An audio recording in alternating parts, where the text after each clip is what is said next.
저는 2살 된 아이를 키우고 있는 33살 싱글맘입니다. 아직 이혼한 지 얼마 되지 않았지만 지옥 같은 결혼 생활에서 해방되어 이제 조금은 홀가분해진 마음이에요.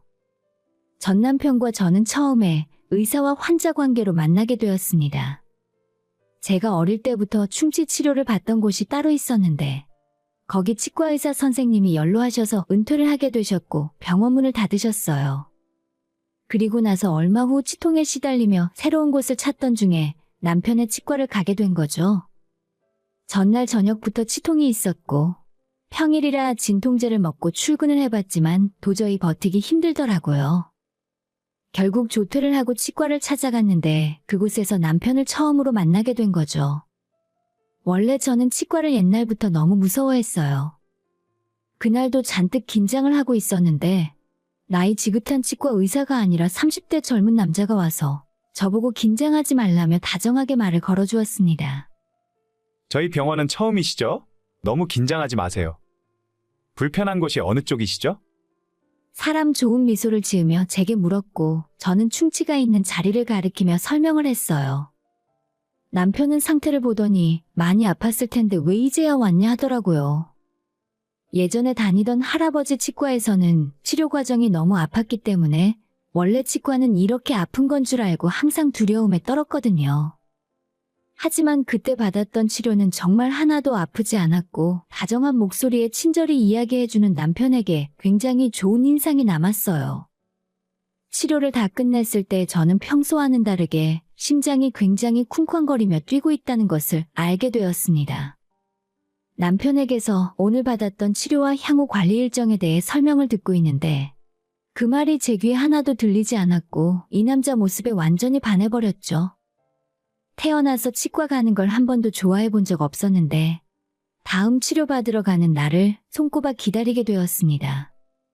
그리고 2주 후에 다음 치료를 받기 위해 찾아간 날 오시며 화장이며 잔뜩 신경을 쓰고 치료를 받으러 갔습니다.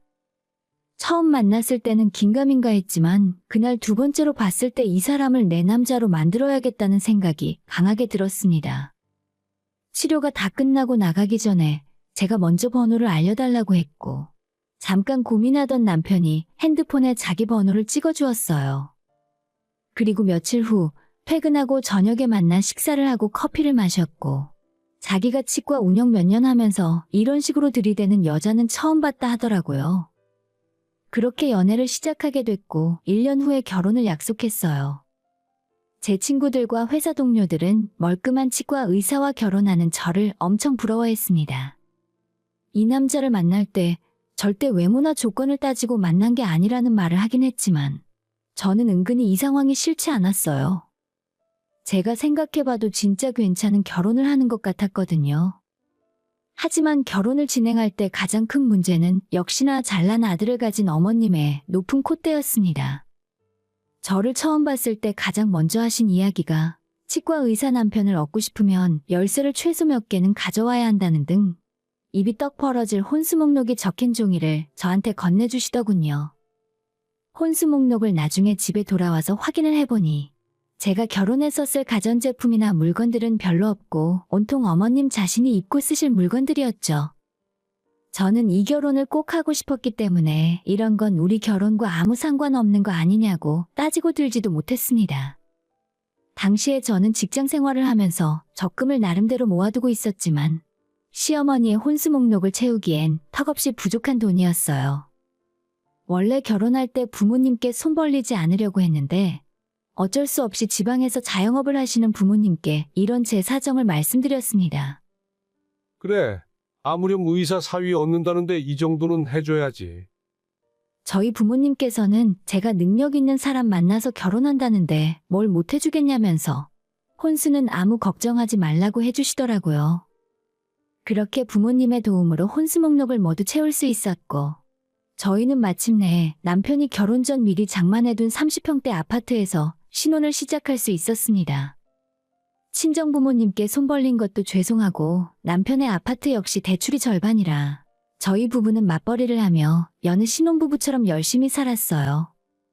그렇게 저희가 결혼하고 1년 정도가 지났을 때 시어머니께서는 신혼생활도 즐길 만큼 즐겼으면 이제 아이를 가지라고 압박해오기 시작했습니다. 저는 아직 집대출금도 많이 남았고 제가 아이를 갖게 되면 직장에 다닐 수가 없으니 조금은 더 시간을 갖고 싶다 말을 했지만 그 말에 시어머니가 저를 비웃으며 이렇게 대답을 하셨습니다. 그러게 너가 시집 올 때 집이라도 장만해 왔으면 좋았잖니? 다들 의사 사위 본다고 하면 최소 집이랑 외제차 정도는 처가에서 다 해주던데. 너는 대체 뭘 해왔다고 시어머니가 한마디 하면 따박따박 말대꾸야? 당장 아이 못 낳겠다고 말을 했을 뿐인데 갑자기 언성을 높이며 저한테 이런 말씀을 하시는 바람에 너무 놀라 아무 대답도 못했어요. 그날 저녁 퇴근한 남편에게 낮에 시어머니와 있었던 일을 이야기했고 남편은 그런 저를 안아주며 자기가 대신 미안하다고 말해주었어요. 우리 엄마가 나를 고생하면서 키우셨기 때문에 바라는 게 많으실 거야. 내가 대신 사과할게. 당신이 좀 참아. 남편이 위로해주니 기분은 좋았는데 딱 거기까지였어요. 자기 엄마한테 아무런 말 한마디 하지 못했습니다. 그날 이후로 남편은 무슨 바람이 불었는지 야간 진료를 한다며 퇴근이 늦어졌고 늦은 저녁 시간에 집에 돌아와서도 자기 서재에 틀어박혀 나오지 않았어요. 저는 그런 남편을 기다리며 혼자 저녁을 먹고 남편이 서재에 있는 동안 혼자 TV를 보다 잠드는 날이 많아졌습니다. 시어머니가 또 아이 낳으라 성화를 부릴 것 같아 불안한 마음이 들어 빨리 아이라도 가져야 할 것 같은데 남편이 전혀 제 마음에 따라주지 않자 저는 점점 성격이 예민해져 갔어요. 그렇게 사이가 좋던 저희 부부는 이제 작은 일로도 다투게 되고 점점 대화 자체를 하지 않는 상황이 되고 말았습니다. 당연히 부부 사이가 나쁘니 아이를 갖긴 더 힘들었고 결국 얼마 후 시어머니가 제 몸 상태에 문제가 있는 게 아니냐며 같이 한의원에 가자고 저를 찾아오셨어요. 어머님께 뭐라 할 말도 없어서 일단 따라갈 수밖에 없었는데 시어머니들 사이에서 아들 낳게 해주는 유명한 한의원이라 하더라고요. 어머님이 한의사 선생님 앞에서 마치 저한테 문제가 있어서 손주를 못 본다고 말씀을 하셨지만 차마 남편과 사이가 멀어졌다고 대답을 할 수가 없으니 그냥 입을 다물고 있었죠.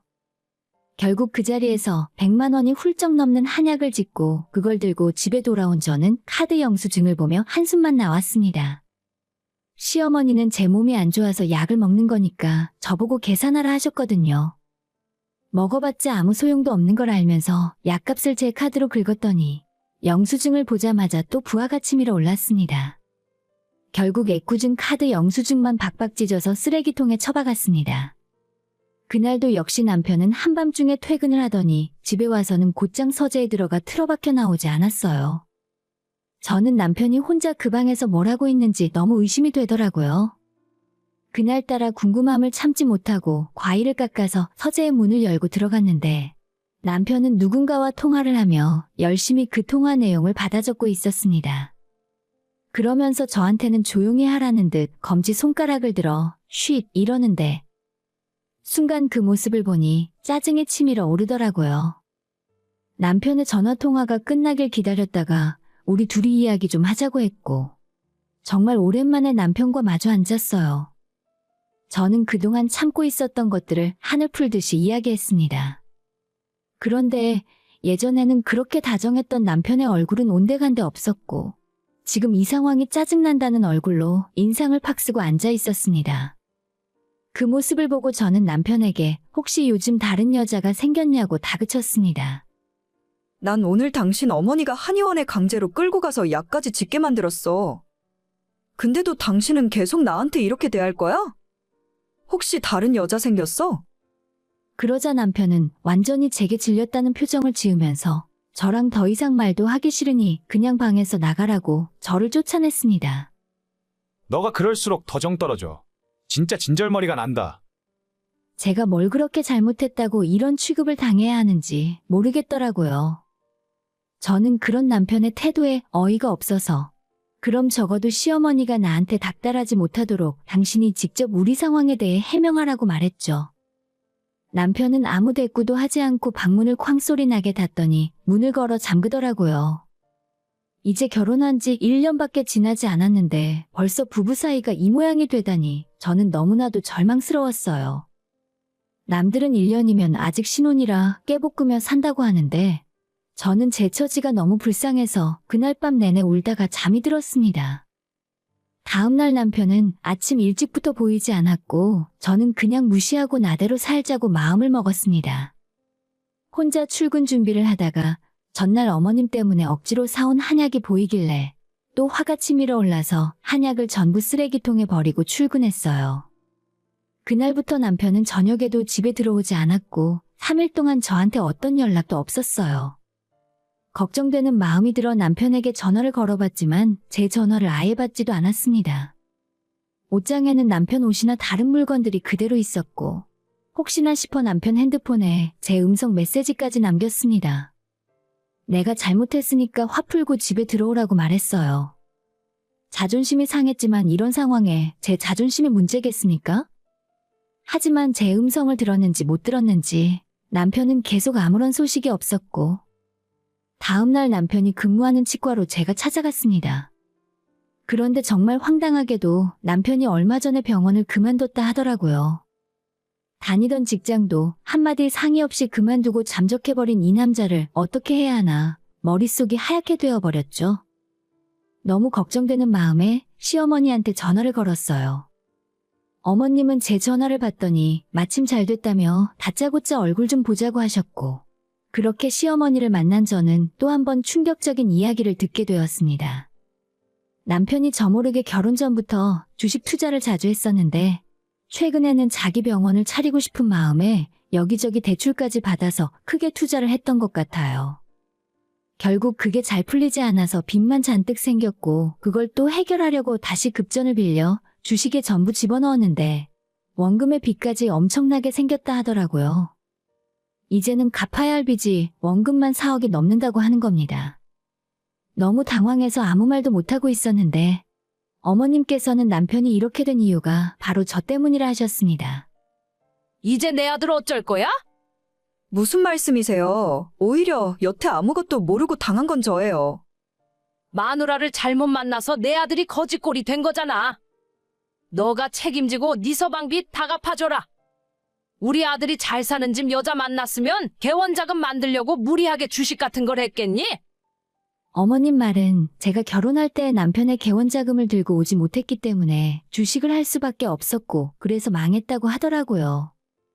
저는 일단 어머님께 책임을 지던 이혼을 하던 남편을 만나 이야기해야겠다고 말을 했더니 어머님은 지금 남편이 연락 끊고 빚쟁이들에게 도망 다니는 중이라서 자신도 어디에 있는지 모르고 있다 하는 겁니다.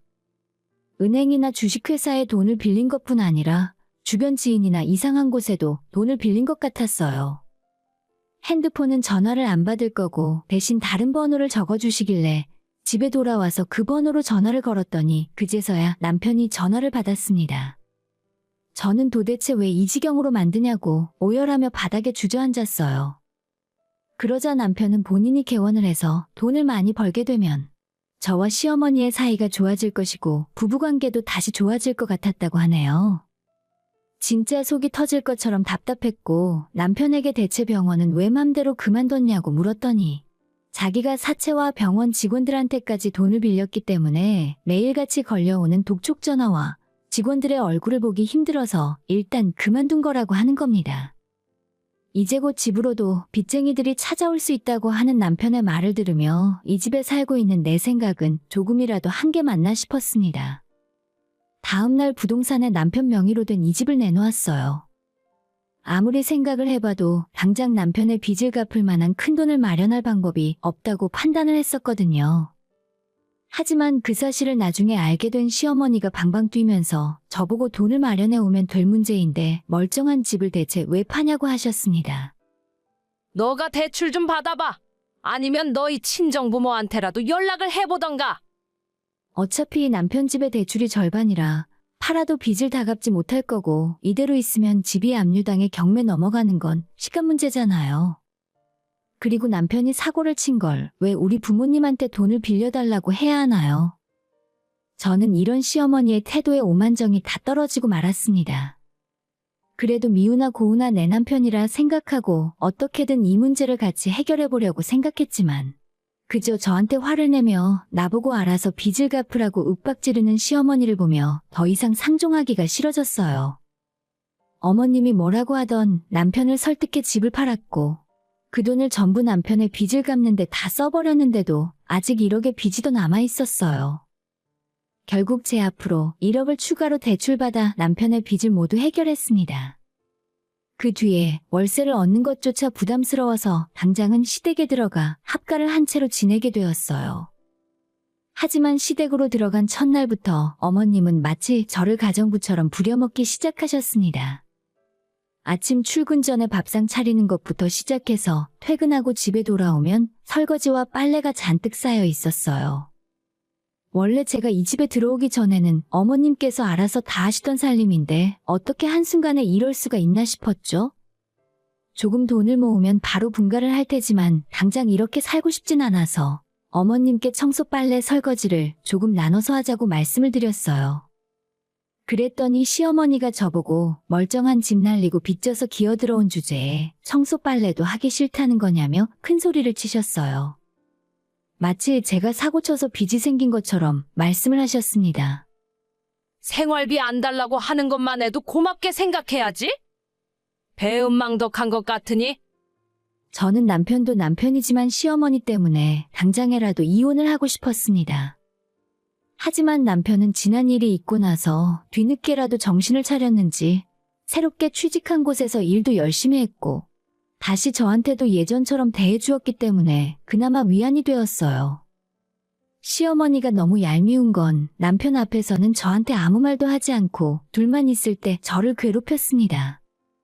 처음엔 남편에게 하소연이라도 하고 싶었지만 시어머니와 있었던 일을 시시콜콜하게 이야기할수록 또 부부 사이가 금이 갈 것 같아서 그냥 참았어요. 조금 불편하긴 했어도 얼른 돈 모아서 분가하는 게 낫겠다고 마음을 잡았습니다.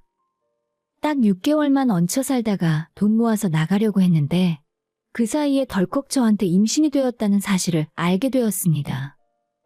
아이가 생겼어도 당장 돈이 급하고 하루빨리 분가를 하고 싶었기 때문에 평소처럼 일을 계속하고 있었는데 입덧과 하혈이 멈추지 않는 바람에 어쩔 수 없이 회사를 그만둘 수밖에 없었어요.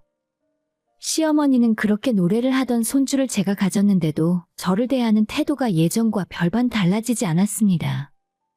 오히려 회사에 출근을 하지 않으니 낮에 하루 종일 시어머니한테 시달리는 신세가 되더라고요. 일을 쉬는데도 스트레스 때문인지 하혈은 멈추지 않았고 결국 병원을 찾게 되었죠. 병원에서는 임산부 3명 중에 1명꼴로 출혈을 경험하긴 하지만 출혈량에 따라 큰 문제가 될 수도 있다면서 절대 안정을 취하라더군요. 당분간 많이 움직이지 말고 누워서 지내라고 하는데 시어머니가 그런 제 꼴을 보고 가만히 놔둘 사람입니까? 하는 수 없이 저는 남편에게 안정기가 될 때까지 친정에서 지내겠다 말을 했어요. 남편 역시도 지금 상황에서는 그게 좋겠다며 저 대신 시어머니에게 말을 해주었죠. 저는 바로 그날 간단한 짐을 챙겨 들고 친정으로 건너갔고 친정엄마 보살핌을 받으며 몸조리를 할 수 있게 되었습니다. 친정에서의 생활은 남편 얼굴을 볼 수 없다는 걸 제외하면 그야말로 천국이었어요. 그동안 직장 다니느라 제대로 쉬지도 못하고 매일 아침 저녁으로 집안일을 도맡아 하는 통에 몸이 많이 힘들었는데 모처럼 마음 놓고 쉴 수 있게 되어 편하게 지낼 수 있었죠. 덕분에 얼마 안 가서 하혈도 멈췄고 심하던 입덧도 친정엄마 보살핌 덕에 가라앉으면서 안정기에 접어들게 되었어요. 아쉽지만 남편도 보고 싶고 시어머니도 예전 같지는 않겠지 하는 기대를 갖고 남편에게 이제 그만 집에 돌아가고 싶으니 주말에 저를 데리러 오라고 말을 했습니다. 근데 기왕 이렇게 된 거 아이 낳을 때까지 친정에 있는 게 낫지 않아? 어차피 우리 집에 와봤자 엄마 눈치 보면서 불편하기만 하잖아. 남편은 오히려 저보고 집에 돌아오지 말라고 했습니다.